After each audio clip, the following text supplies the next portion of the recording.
সাহাবী ডাক দিয়া বলে, নবী আমার ছোট্ট বয়সে আমার বাবাকে অনেক কিছু খাওয়াইতে মন চেয়েছে।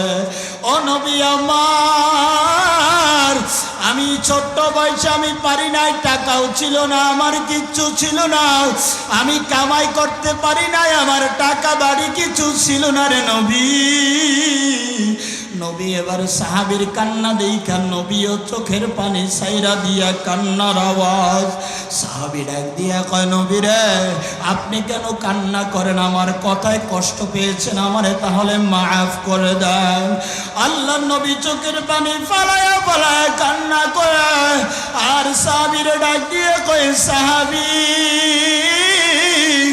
আমি তোমার কথা শুনিয়া কান্না করি। ও সাহাবী, তুমি তোমার ছোট্ট বয়সে বাবার হাত ধরিয়া বাজারে গেছো, দোকানপাটে গেছো। ও সাহাবী, তোমার বাবার হাত ধরিয়া তুমি বিভিন্ন জায়গায় গেছো, কিন্তু আমি নবীর দিকে তাকাইয়া দেখ, আমি নবী মায়ের গর্ভে থাকা অবস্থায় আমার বাবারে হারাইলাম। আমার বাবারে আমি কোনোদিন দেখি নাই। আমার বাবার চেহারা কেমন, আমার বাবার হাত তো দূরের কথা, আমার বাবার চেহারা আমি দেখি নাই।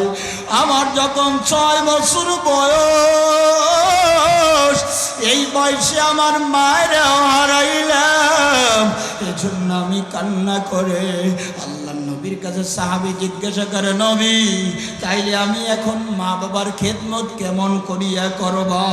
আল্লাহ নবী হাদিসের মধ্যে জানা দেয়, ও সাহাবী, তোমার মা বাবা যদি বেঁচে নাও থাকে, আর যাদের মা বাবা দুনিয়ার মধ্যে বেঁচে আছে, ভালো করিয়া শুনিও, ওলামায়ে কেরামের অভাব নাই। নবী আমার হাদিসের মধ্যে বলে, যদি কোনো দুঃখিনী মা কারো বেঁচে থাকে, মাকে যদি সকালবেলা তোমার তৌফিকে যা ধরে তুমি 1 গ্লাস দুধ পাচ্ছো, মাকে 1 গ্লাস দুধ কিনিয়া খাওয়াও। যদি একটা ফল পারো, একটা ফল কিনিয়া মায়ের মুখে দাও, বাবার মুখে দাও। আল্লাহর নবী বলে, তুমি সকালে তোমার মাকে খাওয়াইলা, আর যদি তুমি বিকালে মারা যাও, আল্লাহর নবী বলে ডাক দিয়া, এ দুনিয়ার মানুষ, তোমার মা বাবারে খাওয়ার কারণে তুমি যদি রাতে মারা যাও, তাইলে তুমি একটা জান্নাতের মালিক হয়ে গেলা।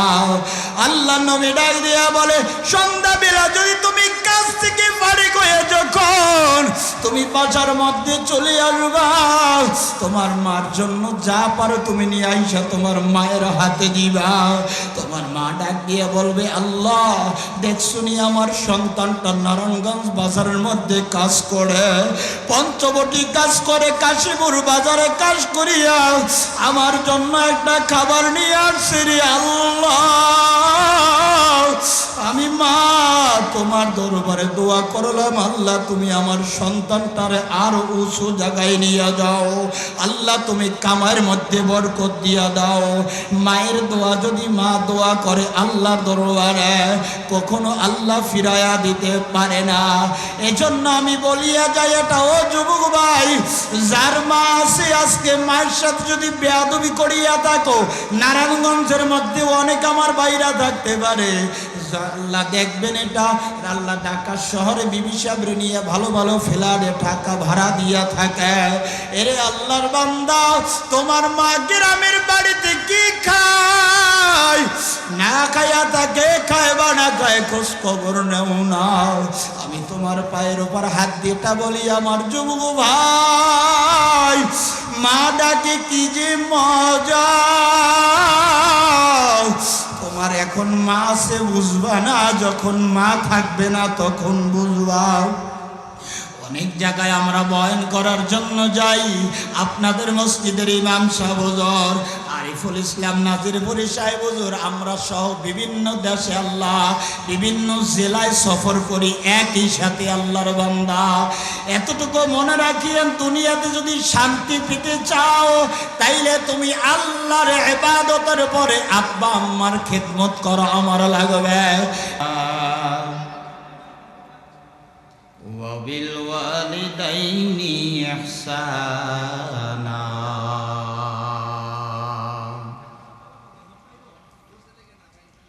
قال النبي صلى الله عليه وآله وسلم وسلم من قرأ القرآن فاستجهره فألا حلاله وحرم حراما وأدخله الله الجنة وقال تعالى يا أيها الذين آمنوا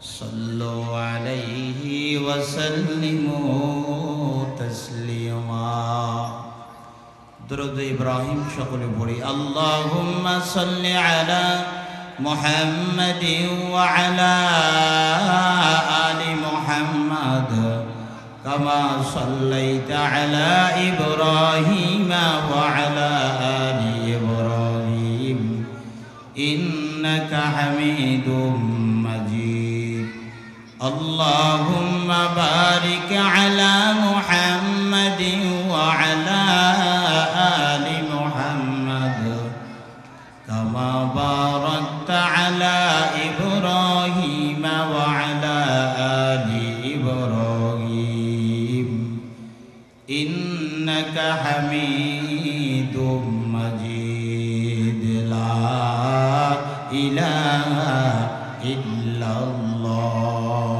لا إله إلا الله لا إله إلا الله محمد رسول الله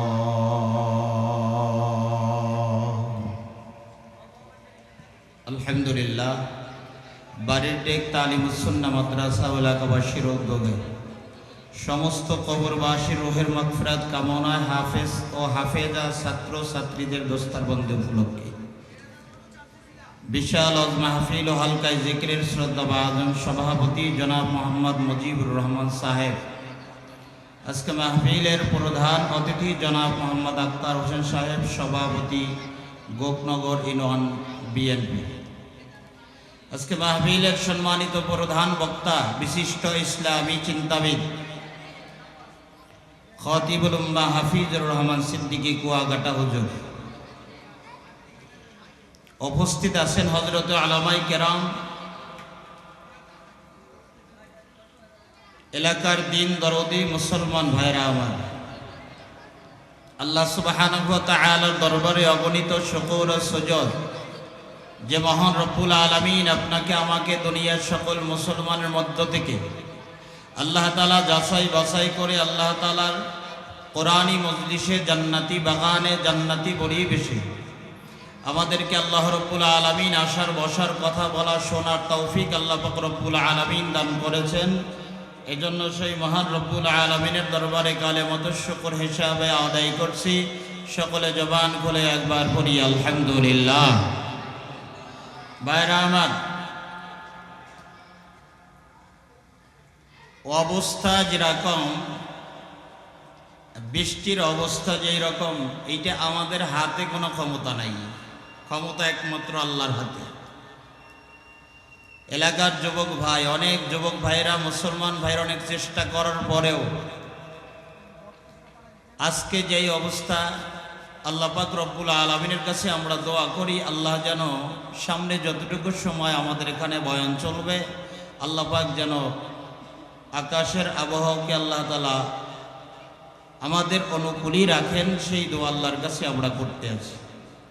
আমি আপনাদের সামনে কোরআনের মধ্য থেকে ছোট্ট একটা আয়াতের কিছু অংশ আমি আপনাদের সামনে তেলাওয়াত করেছি।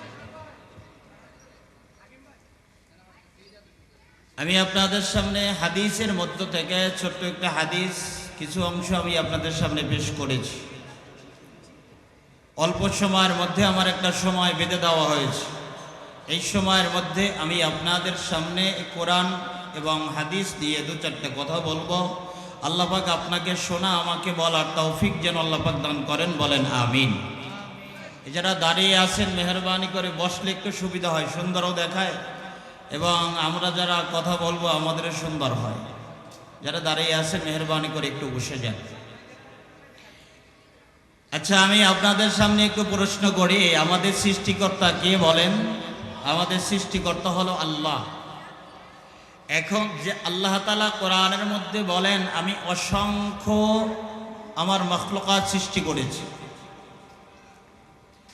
এই মাখলুকাতের মধ্যে আমি আল্লাহ তাআলা এমন এক জাতিকে আমি আল্লাহ তাআলা সৃষ্টি করেছি যে জাতি আমার ইবাদত করবে। এই জাতি হলো মানুষ। এই জাতি কারা বলেন? এই জাতি হলো মানুষ। ইবাদত করবে কার? আপনারা যে কয়জনই বসছেন একটু কথা বলেন, ইবাদত করব কার? আল্লাহ তাআলা দুনিয়ার মধ্যে অসংখ্য অগণিত মাখলুকাত আল্লাহ সৃষ্টি করেছেন। অসংখ্য মাখলুকাতের মধ্যে আল্লাহ তাআলা মানুষও সৃষ্টি করেছেন।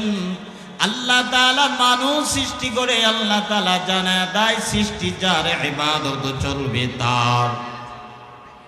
এখন আমার প্রশ্ন, আপনারা প্রশ্ন করতে পারেন, হুজুর আমরা যে ইবাদত করব, আল্লাহ আমাদের কতদিন ইবাদত করতে বলেছেন? কত সময় ইবাদত করব রে গোলাম? আমাদের জীবন আছে যতদিন, ইবাদত করব ততদিন। আমরা দুনিয়াতে বাঁচব যতদিন, একটু বলেন, ইবাদত করব ততদিন। বাঁচব যতদিন ইবাদত করব, ইবাদত করব ততদিন। আপনি আমাকে প্রশ্ন করতে পারেন, হুজুর ইবাদত কি? ইবাদত কি? কি ইবাদত করব? আমরা একটা সীমাবদ্ধতা করে নিয়েছি। আমরা মনে করি নামাজ ইবাদত, রোজা ইবাদত, পর্দা করা ইবাদত, জিকির আজকার করা ইবাদত, সুবহানাল্লাহ তাসবিহ পড়া ইবাদত। এরে গোলাম, এতটুকুর মধ্যে ইবাদত সীমাবদ্ধতা না। আল্লাহ নিজে জানা দেয়, ওয়াবুদু রাব্বাকুম। এ দুনিয়ার মানুষ, আমি আল্লাহ তাআলা তোমাকে বানাইলাম, বান্দা তুমি আমার হুকুম মতো যা করবা এটাই হবে ইবাদত। আমরা আল্লাহর হুকুমে নামাজ আদায় করি, আল্লাহর হুকুমে রোজা রাখি, আল্লাহর হুকুমে পর্দা করি, এগুলো আমরা মনে করি ইবাদত। এর বাহিরেও যা কিছু আছে, বান্দা আল্লাহর হুকুম মতো যা করবে, নবীর তরিকা নিয়ে যা করবে, এগুলা সব হবে ইবাদত। বান্দা তুমি ঘুমাইতে যাও, এই বান্দা তুমি দোয়া পড়ো, ঘুমের ঘরে যাও, বিছানার উপরে যখন যাইবা, বান্দা তুমি ঘুমের। সাহেব আরিফুর রহমান নাজিরপুরি হুজুরের মাদ্রাসায় ছোট্ট ছোট্ট বাচ্চারা পড়াশোনা করে। এই বাচ্চাদের দেখবেন অনেকের আব্বা নাই, মা নাই। আল্লাহর নবীজি এবার নবীজির দিকে তাকাইয়া, আল্লাহর নবীজির দিকে তাকাইয়া সাহাবী চোখের পানি ফালায়া ফালায়া কান্না করে। নবীজি তাকাইয়াছে, ও সাহাবী কেন কান্না করো? কোনো কথা কেন বলো না? কয় নবী, আমার আব্বারে দেখছি কত কষ্ট করেছে, আম্মারে দেখছি কত কষ্ট করেছে। আল্লাহর নবী, তখন আমি আল্লাহ ছোট, মা বাবার কষ্ট বুঝতাম না। ও নবী, এখন আমি বড় হয়েছি, আমার টাকার অভাব নাই, আমার বাড়ির অভাব নাই, আমার সম্মানের অভাব নাই। ও নবী, এখন আমার মন চাইলে আমার আব্বারে ভালো কিছু আমি খাওয়াইতে পারি না, আমার মাকেও ভালো কিছু খাওয়াইতে পারি না। এ দুনিয়ার মারা, আমার বাবারা, বাবাহারা, আমার যুবক ভাইরা, আল্লাহর নবীজির দিকে তাকাইয়া সাহাবী জোরে জোরে কান্না শুরু করেছে। আর আমরা ওই যুবক আল্লাহর নবীজির সাহাবী ছিল মা বাবার পাগল, আর আমরা দুনিয়ার মধ্যে বাড়ির পাগল, গাড়ির পাগল, সম্মানের পাগল, টাকার পাগল। আজকে ক্ষমতার পাগল, চেয়ারের পাগল, আমরা পদের জন্য পাগল। একটু আওয়াজ দিয়ে বলেন পাগল হব কার? আল্লাহর পাগল। পাগল মন আমার তুমি কারলা গিয়া করলা রে বাড়ি ঘর। পাগল মন আমার তুমি কারলা গিয়া করলা রে বাড়ি ঘর। ওপর তলায় বাতি জ্বলে, ওপর তলায় বাতি জ্বলে, নিচতলাতে অন্ধকার তুমি কারলা গিয়া করলা রে বাড়ি ঘর। পাগল মন আমার তুমি কারলা গিয়া করলা রে বাড়ি ঘর। ভাই বলো বন্ধু বলো কেউ নয় রে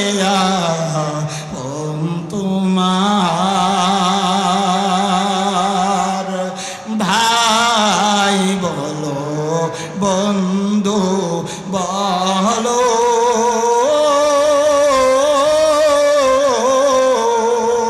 কেউ নয় রে তোমার। দু চারটা দিন কেঁদে দু চারটা দিন কেঁদে লইবে না আর খোঁজ খবর তুমি কারলা গিয়া করলা রে বাড়ি ঘর। পাগল মন আমার তুমি কারলা গিয়া করলা রে বাড়ি ঘর। দুই দিনের রং তামাশা আর যত স্বপ্ন আশা, দুই দিনের রং তামাশা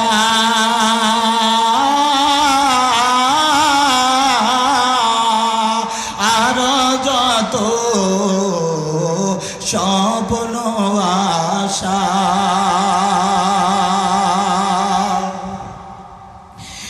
এই দুনিয়া সারার পরে, এই দুনিয়া সারার পরে আসল বাড়ি মাটির ঘর তুমি কারলা গিয়া করলা রে বাড়ি ঘর। পাগল মন আমার তুমি কারলা গিয়া করলা রে বাড়ি ঘর। জোরে ডাক দিয়ে বলেন আমাদের বাড়ি কই? আমাদের বাড়ি হলো কবর। আজ দুনিয়ায় মানুষ বাড়ির জন্য পাগল, গাড়ির জন্য পাগল, টাকার জন্য পাগল। সাহাবী ডাক দিয়ে বলে নবী আমার ছোট্ট বয়সে আমার বাবাকে অনেক কিছু খাওয়াইতে মন চেয়েছে। ও নবী আমার, আমি ছোট্ট বয়সে আমি পারি নাই, টাকাও ছিল না, আমার কিচ্ছু ছিল না, আমি কামাই করতে পারি নাই, আমার টাকা বাড়ি কিছু ছিল না রে নবী। নবী এবার সাহাবীর কান্না দেইখা নবীও চোখের পানি ছাইরা দিয়া কান্নার আওয়াজ। সাহাবী ডাক দিয়া কয়, নবী রে, আপনি কেন কান্না করেন? আমার কথায় কষ্ট পেয়েছেন, আমারে তাহলে মাফ করে দেন।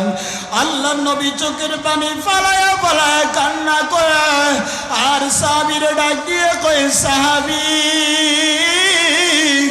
আমি তোমার কথা শুনিয়া কান্না করি। ও সাহাবী, তুমি তোমার ছোট্ট বয়সে বাবার হাত ধরিয়া বাজারে গেছো, দোকানপাটে গেছো।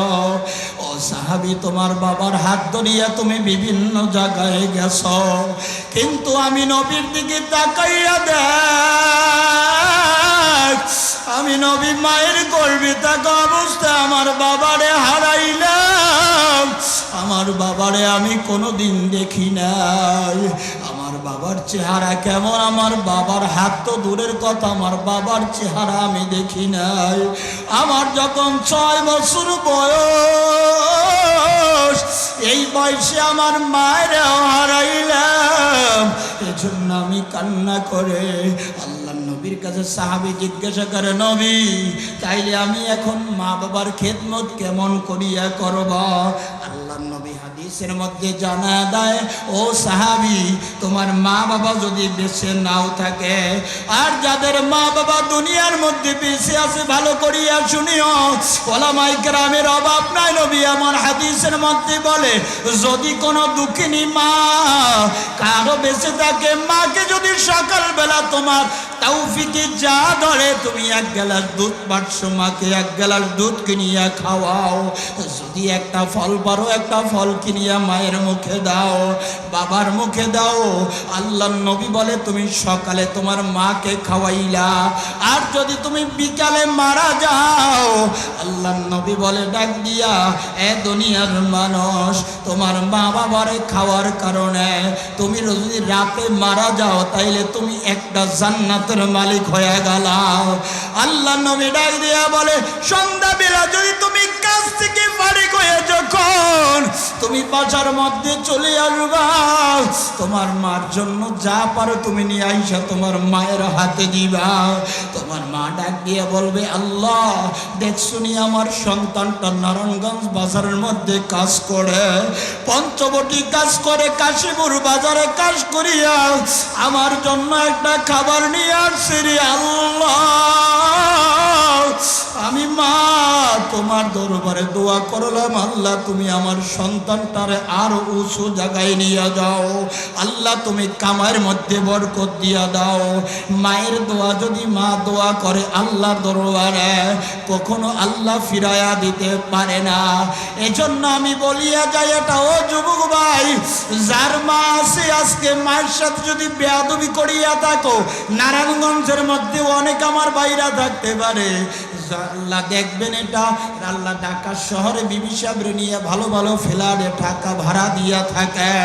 এরে আল্লাহর বান্দা, তোমার মা গ্রামের বাড়িতে কি খায়, না খায়া থাকে, খায় বা না খায়, খোঁজ খবর নেও না। আমি তোমার পায়ের উপর হাত দিয়েটা বলি, আমার যুবক ভাই, মা ডাকে কি যে মজা। তোমার এখন মা আছে বুঝবা না, যখন মা থাকবে না তখন বুঝবা। অনেক জায়গায় আমরা বয়ান করার জন্য যাই, আপনাদের মসজিদের ইমাম সাহেব হুজুর আরিফুল ইসলাম নাজিরপুরি সাহেব হুজুর, আমরা সহ বিভিন্ন দেশে আল্লাহ বিভিন্ন জেলায় সফর করি একই সাথে। আল্লাহর বান্দা, এতটুকু মনে রাখিয়েন, দুনিয়াতে যদি শান্তি পেতে চাও, তাইলে তুমি আল্লাহর ইবাদতের পরে আব্বা আম্মার খেদমত করা আমার লাগবে। এ ভাই, নিজে নিজে চিন্তা করিয়া দেখেন, তোমার মা তোমার জন্য কত কষ্ট করেছে। রাতে গভীরের মধ্যে তোমার মা তোমার জন্য ঘুমায় নাই, রাত গভীর হয়ে গেছে, সন্তান এখনো কাজ থেকে কেন বাড়িতে ফিরে না। আল্লাহর বান্দা, রাত গভীর হয়ে যায়, মা দরজা কিন্তু আটকায় না। আমরা যখন মাহফিলের সফল করিয়া রাত্র 12টা 1টা 2টার সময় বাড়িতে যায়, আল্লাহর কসম করে বলে, আল্লাহর কসম করে বলে, আমার মাকে একটার বেশি আমার ডাক দেওয়া লাগে না।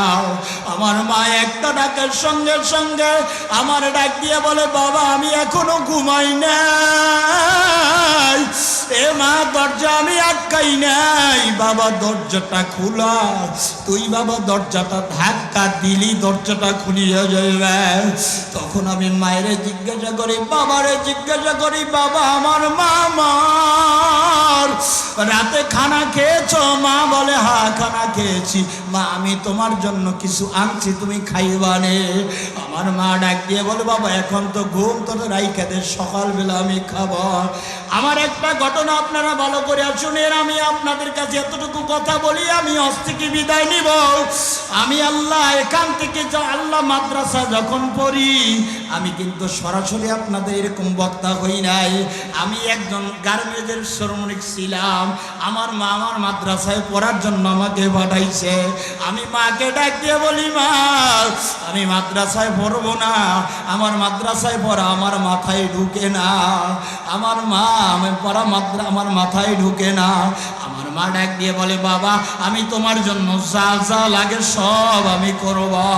আমি মায়ের কাছে না বলিয়া, ঢাকা আপনারা চিনবেন, হেমায়তপুর সাভার আছে, সাভার হেমায়তপুর, এই শোভাপুরে একটা জায়গা, ওই জায়গাটায় আমি এখন বয়ান করার জন্য প্রতি বছর যাই। ওই জায়গাটায় যাই আমি একটা গার্মেন্টের চাকরি লইলাম।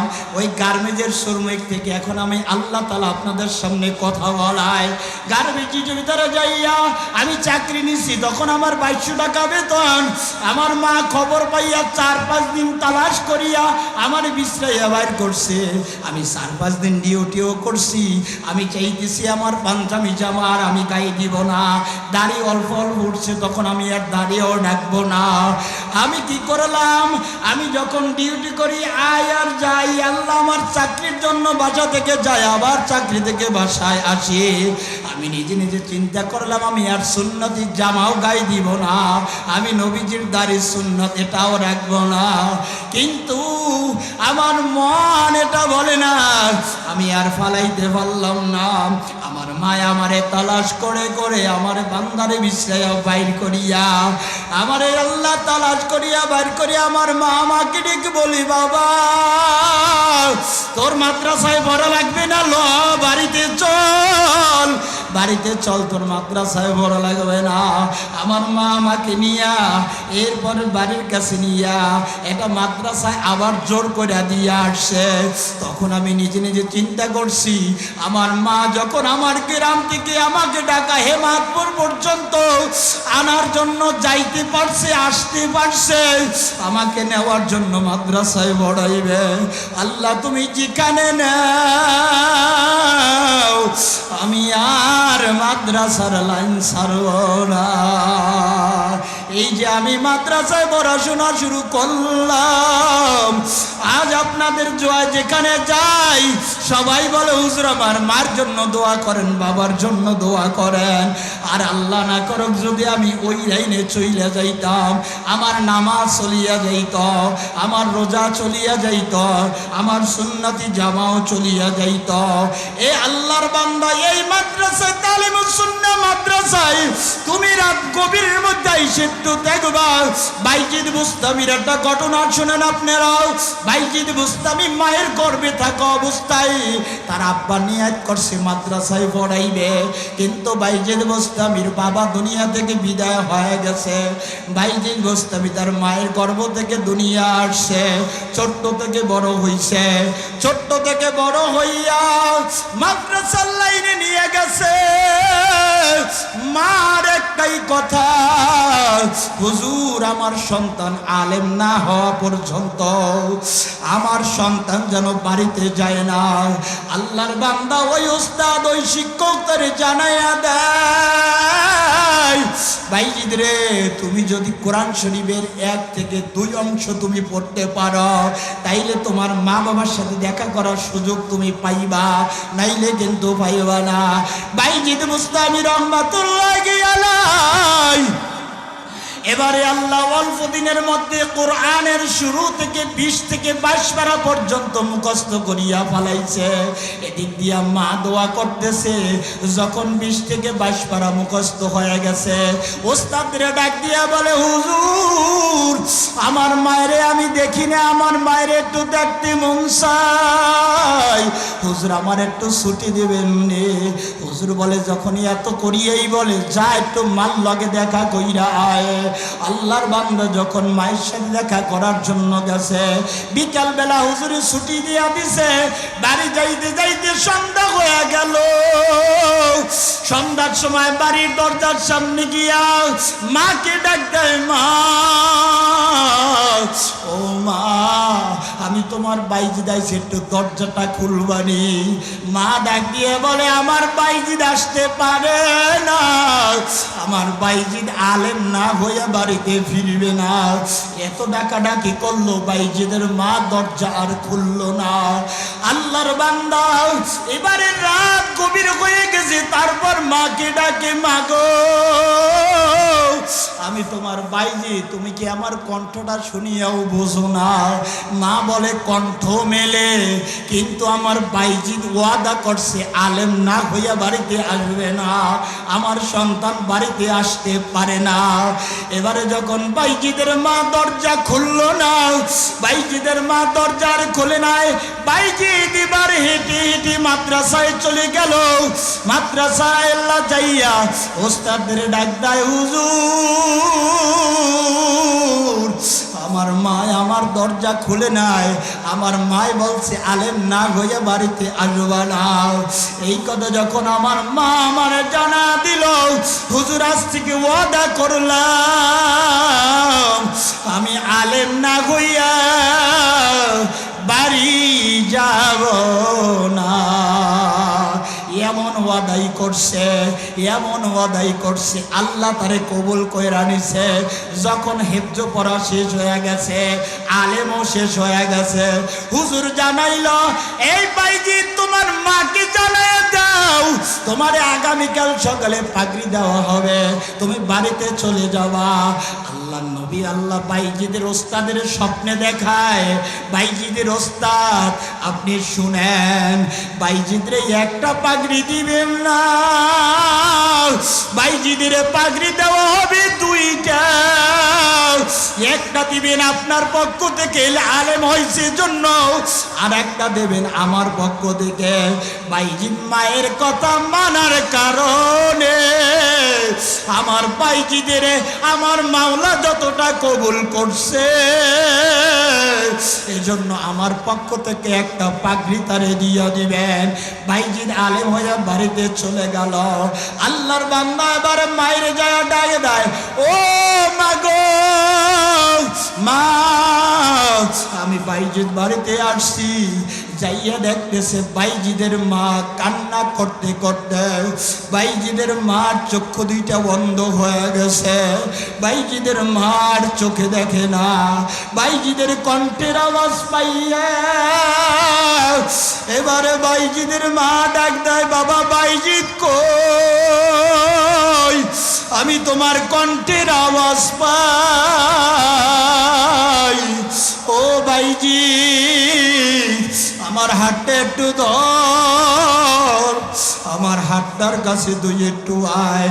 বাইজিদ যখন যাইয়ে তার মায়ের ধরছে, বাইজিদের গালে চুমু দেয়, কপালে চুমু দেয়। বাইজিদের জন্য তার মায়ের দোয়া মন্দ আল্লাহর দরবারে করল। আমার বাইজিদের আল্লাহ তুমি জমানের ওলি বানা দাও। এজন্য আমি নারায়ণগঞ্জের মানুষ, আপনারা দুইটা পাও আগায়া দেন, আমি পাও দুইটা ধরিয়া বলিয়া যাই, আব্বা আম্মা থাকলে বেয়াদবি করব না, আজ থেকে ওয়াদা করব আর নামাজ ছাড়ব না, আর বেপরদায় চলাফেরা করব না, গুনাহের কাজের কাছেও আমরা যাব না, নেক কাজ যত ছোট হোক আমরা ছাড়ব না, আর গুনার কাজ যত ছোট হোক করব না।